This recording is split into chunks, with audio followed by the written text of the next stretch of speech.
Welcome to FailCraft, the podcast where we dive into the messy, real side of success and explore how setbacks become the stepping stones to growth and clarity. Today's guest is living proof that it is never too late to rewrite your story. Joni Marie Iraci is the award-winning author of Vatican Daughter, a historical thriller about the first American pope. But before she was a novelist, she lived a whole different life. She spent years as a registered nurse and raised three children. It wasn't until later in life that she decided to make a massive pivot.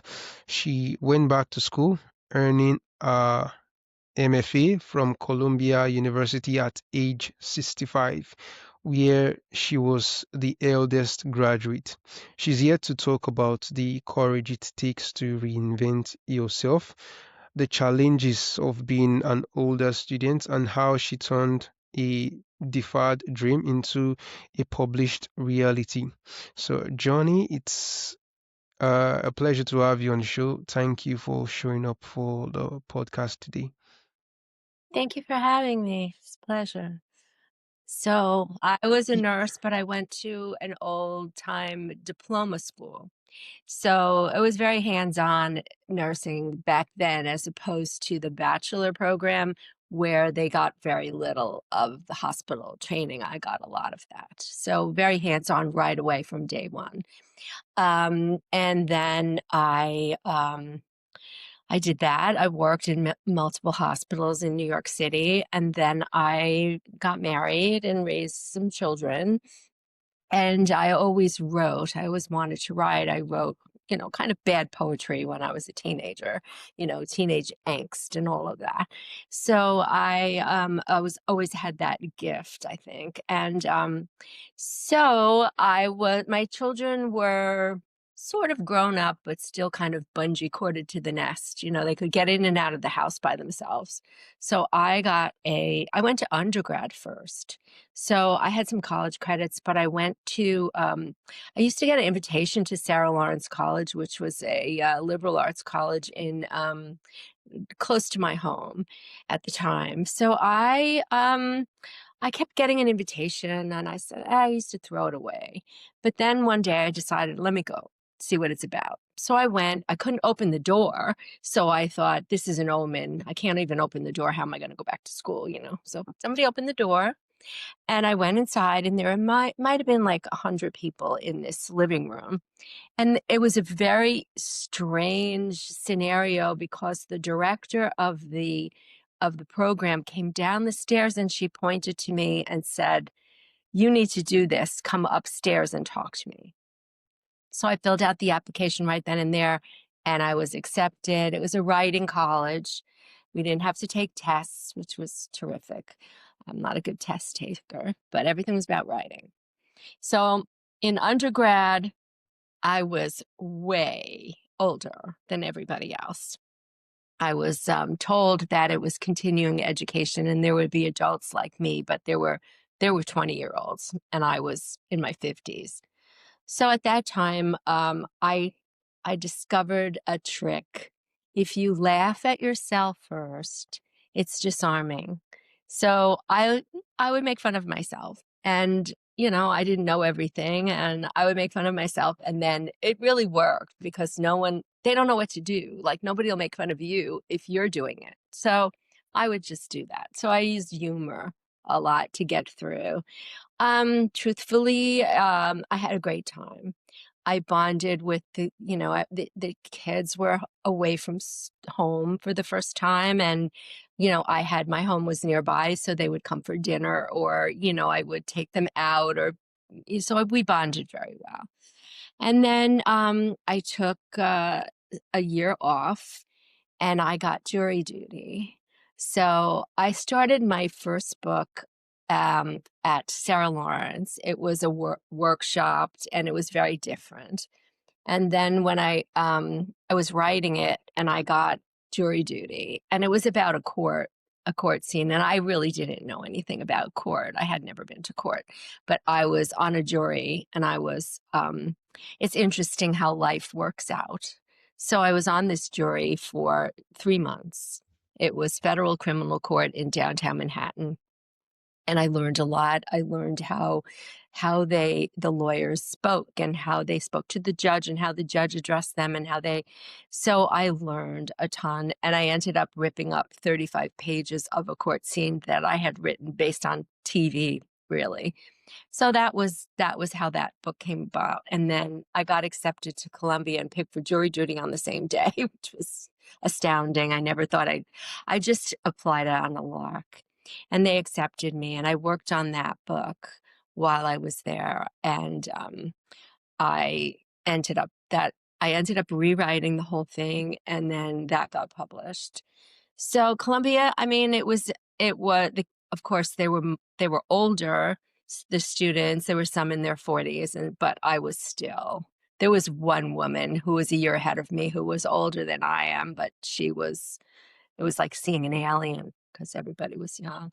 But it was the same. They welcomed me. They helped me with technology, and I helped them with life because most of them had gone from, high school to college, then to, graduate school, and had never really lived. So they would write stories that were a little outlandish. So I helped them. And my medical background, a lot of them wrote medical stories that were not 100% accurate. So I really we're still friends, some of us. So it was a good experience. And for a whole year after we graduated, we met every week for dinner and worked on our next stories. And then everybody grew up and they went their own way. So, I do miss them, but I never stopped writing. So I'm still at it. My Vatican Daughter, I started 10 years ago. I was in Rome, and there's a lot of church scandals, as you probably know. And so I was in the thick of it in the Northeast. And so I was at the Vatican, and I looked up at the basilica, and I thought, wonder what's going on in there these days. And I thought about what if it was a girl involved? And so I came up with this story. I wrote a few notes, and I put it aside for about 10 years while I went back to school and wrote other things. And then during the pandemic, I sat down and wrote for 8 hours a day, treated it like a job. So once that was finished, I began the daunting task of trying to have it published. So the writing is the easy part. Publishing it's enlightening because no one tells you how hard it is. And, I don't write to the subject matter. I don't write based on what I think is going to sell, but that's basically what it's all about. So I have a wonderful publisher. They're in the UK, and they're now being distributed and promoted by Simon and Schuster, which is a huge thing. So it's getting there, but it's a lot of work and it's a lot of expense that new writers don't understand. Even if you self-publish, you still have to market, and you still have to figure out. It's a lot of luck. At the end of the day, it's a lot of luck. So now I just I finished. I had no intention of writing a sequel, but I woke up with the first line in my head, and I wrote it down, and then the whole story evolved. So that is being published. But traditional publishing takes a long time, so that won't be.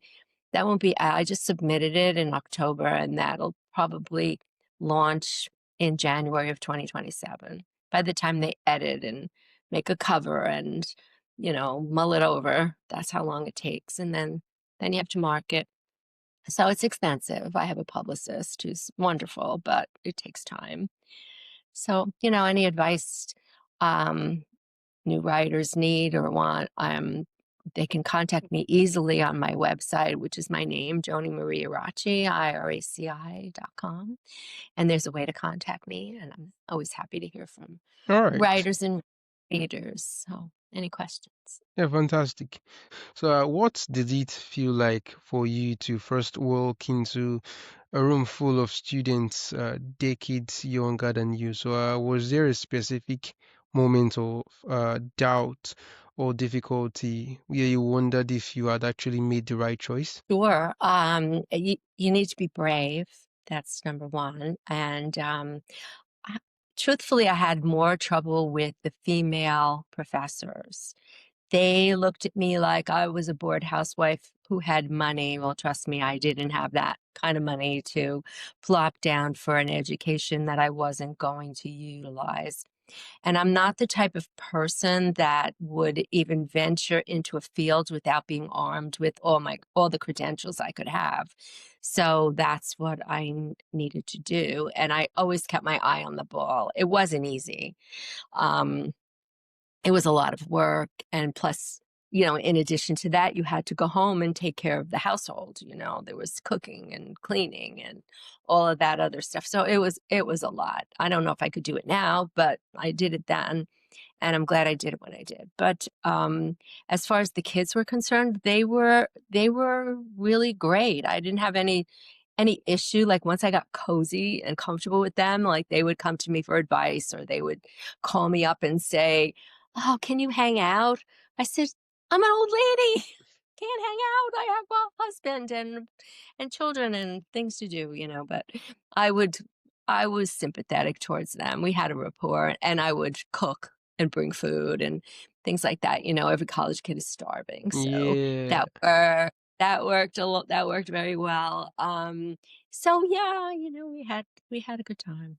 And the professors, for the most part, were really great. And Sarah Lawrence is interesting. It's a good college to go to, I think, for, new kids who've never been away from home, because every other week you had to meet with the professor, every professor, to talk about yourself, or your what you're studying, or they'd get a good look at you to make sure you're okay.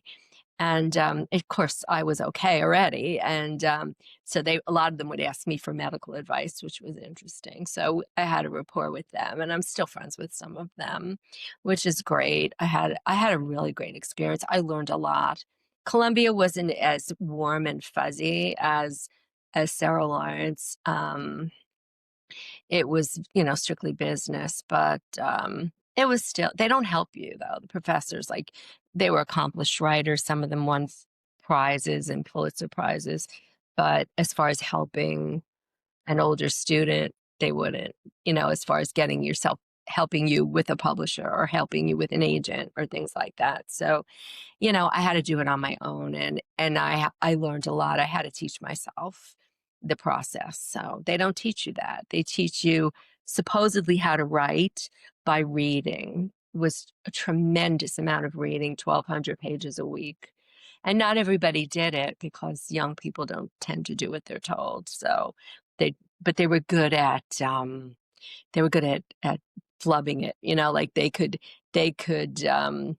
they were very glib and very smart. So some of them were well read already. So they could, trick you into thinking they were reading it. So it was interesting.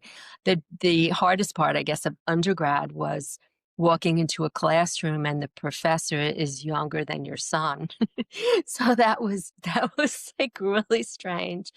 But we managed. I'm a hard worker, so they admired that. I did all the Mm. work. And I heard from a professor recently, who I had years ago, and he told me, "Oh, nowadays they have to take mental health days, and they can't possibly, they're overworked, and oh, come on, So I just, I was a grown up, so I knew what I wanted, and I knew how to get it. So I just, I did. It was a lot of work though, because I had to commute to Columbia, which was like an Olympic event. I took 4 trains and every day. It was a lot. So anyway, All that's right. that's it in a nutshell. Nursing is a very scientific and practical field, while writing, on the other hand, is deeply creative. So, how did you navigate that shift in mindset? So, did your background as a nurse influence your writing process in unexpected ways? Yeah, a little bit. I mean, people assumed, professors who I didn't have, who I would talk to, they didn't read my writing, but they would assume I wrote medical stories, which I did not do. I Hmm. wrote one. nonfiction based on, I had worked at Sloan Kettering. So I wrote a story based on some patients, tragic patients, stories. I had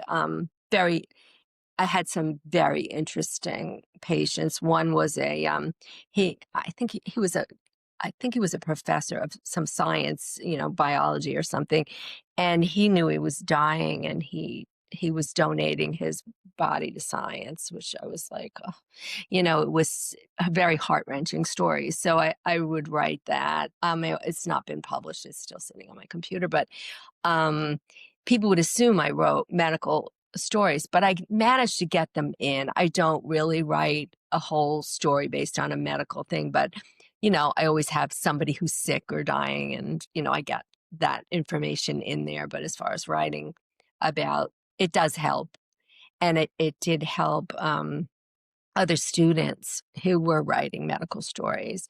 So they're, they would write, for example, they would write stories like, oh, the stench of blood, and blood doesn't smell. So unless it's infected, and I'd correct that, and in a workshop. So, one professor told her subsequent class that it was great to have a medical person there to set them straight. Because even if it's fiction, it still has to be based on, it can't be that outlandish unless it's science fiction. So, it was helpful, I think. I mean, one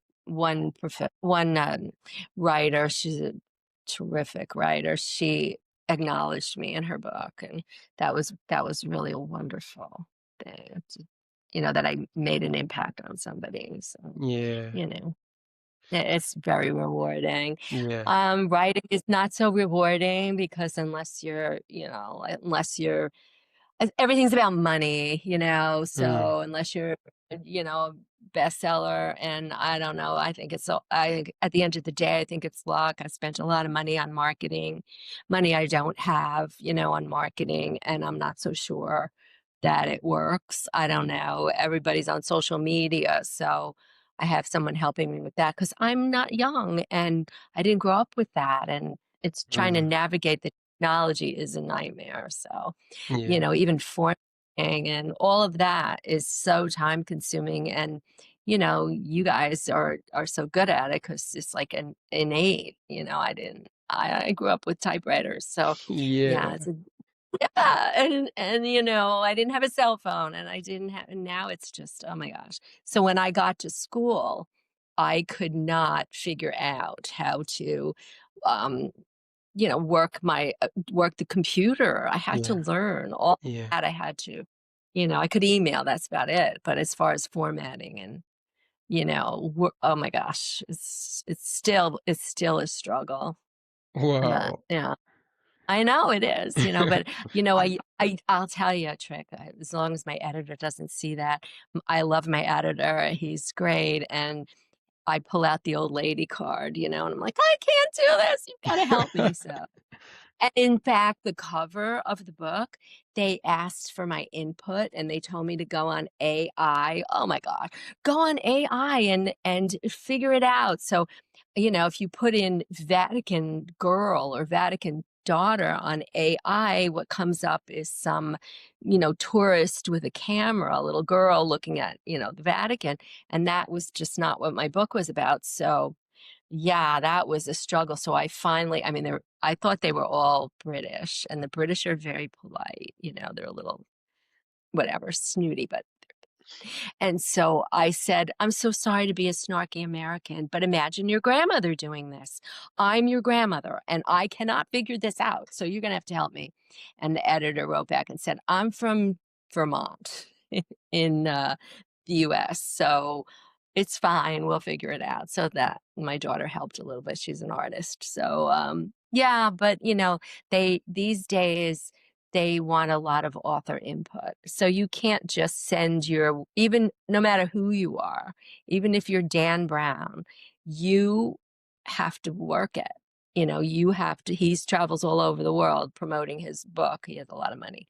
I happened to meet him. So you'll learn along the way. I joined the Authors Guild, and they're very helpful. Like they'll read a contract for you, or for like $100 a year, they're very helpful. I highly recommend that authors join. that, so, and they have webinars and teaching you how to do different things and what's the best way to promote your book and All right. what, so it's a work in progress no matter what. Yeah, great. I'm a, I'm not dead yet, so I'm still plugging along, but Yeah, that's, really, really inspiring, I'd say. So, thank you. spent 10 years writing Vatican Daughter. In my opinion, that requires immense patience and resilience. So, how did you keep going on during these years, even when the book wasn't finished and publication wasn't guaranteed? Well, I put it aside, I took notes. I always think about, I wrote a story, it's on my website, it's called Distractions. Mm, That's the biggest obstacle. You have so many distractions, but I do research. I did a tremendous amount of research. So I have, I look things up. I have about 1,500 books in my house. So I do all this research and I have no pieces of paper everywhere. So when I was finally settled into really working on that book, I had post-it notes and on the wall, and I had, little notes, and then, it put together. And as I was doing the research, you'd go down these different paths, like almost like a rabbit hole of other information. So when I was researching Jewish Italian last names, for example, I came upon the little known story of papal kidnappings of Jewish children in 1859 that I had no idea about. And that was true. So I weaved that into the story. So it's time consuming, but it's exciting. I came up with this story. So I just need people to read it. That's all. But it's fun. It's a passion.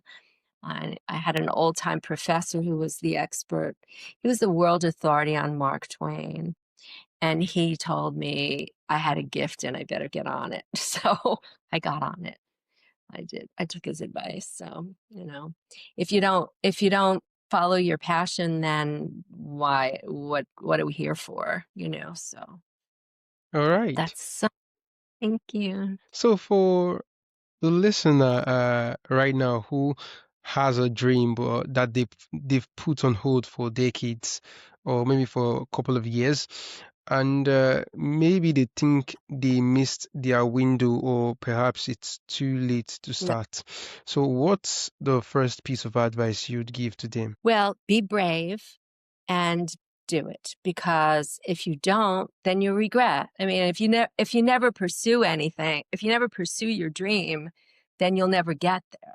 So, there were a million reasons for me not to go to school. Too expensive, too time consuming, takes away from your family life because you're always got your nose in a book or whatever. No matter what it is, I mean, there's no guarantee you're going to be successful, but if you never try, you never will be. So I you know I it took a lot. I mean, it took a lot. I was scared, I have to be honest. It was scary, and I had one professor who was not nice to me. My first was not nice to me, and she was going through something of her own. So, I didn't care.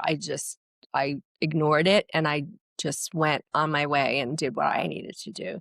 So, you just have to keep at it and keep your eye on the ball, and there not everybody succeeds, but if you don't try, you won't succeed at all. So, you Yeah, know, yeah. I it mean, takes have to be brave. yes. I I mean, you lose all the shots if you never try at all. Yeah, but correct. if you give it a shot, And you're there's a never chance. too old. I mean, I was ancient. Yeah, So, you just whatever, I just did it. It was exciting. It was fun. I wish I could go back to school now.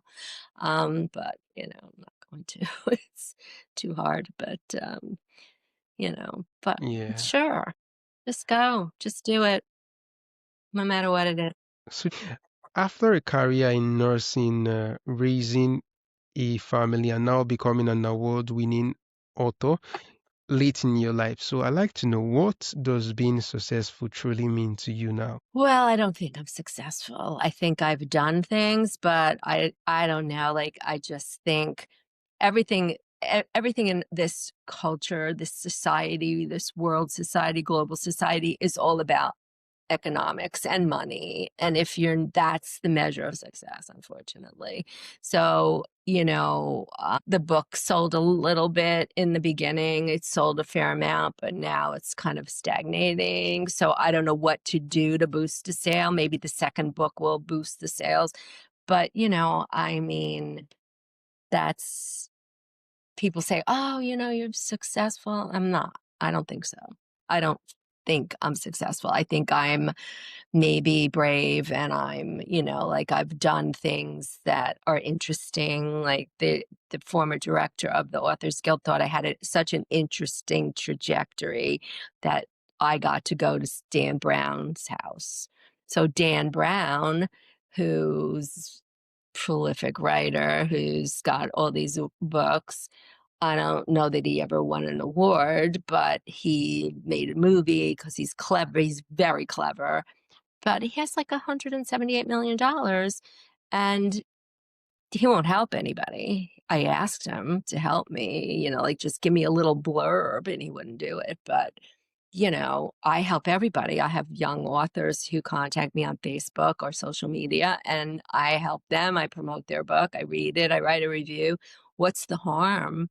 That's what aren't we here for, to help other people? But, you know, not everybody does. So it's a struggle, but if I'm not writing, I'm not happy. So I'm researching for the next book right now. So, and I have a lot of short stories on my computer that I need to do something with. And that's, All um, right. I think I want to have a podcast like you have. I think that would be fun. Oh, wow. talk, Fantastic. talk, I mean, talk to other people. such a really lovely conversation. So before we wrap things up, I know you said, you mentioned something about it earlier, but for our listeners who want to, you know, learn more about you, your work, and all of that, so where's the best place for them to go? Where's a way for them to find your resource or contact you? I'm all over social media, Instagram, J Iraci, also my website. So everything's on there. JoniMarieIraci.com, IRACI, Joni, JoniMarieIraci.com. You can contact me. I'll tell you whatever you want to know. Buy the book. It's on Amazon, Vatican Daughter. My other book is Reinventing Generose. It's on there too. That's set in New York, and Vatican Daughter is set in Italy.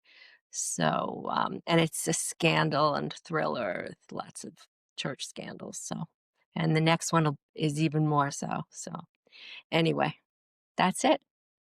Thank you so much. All right. This Thank is you one. very much for showing up. It's Thank been a you. great time talking to you. Great, great talking to you too. Thank you.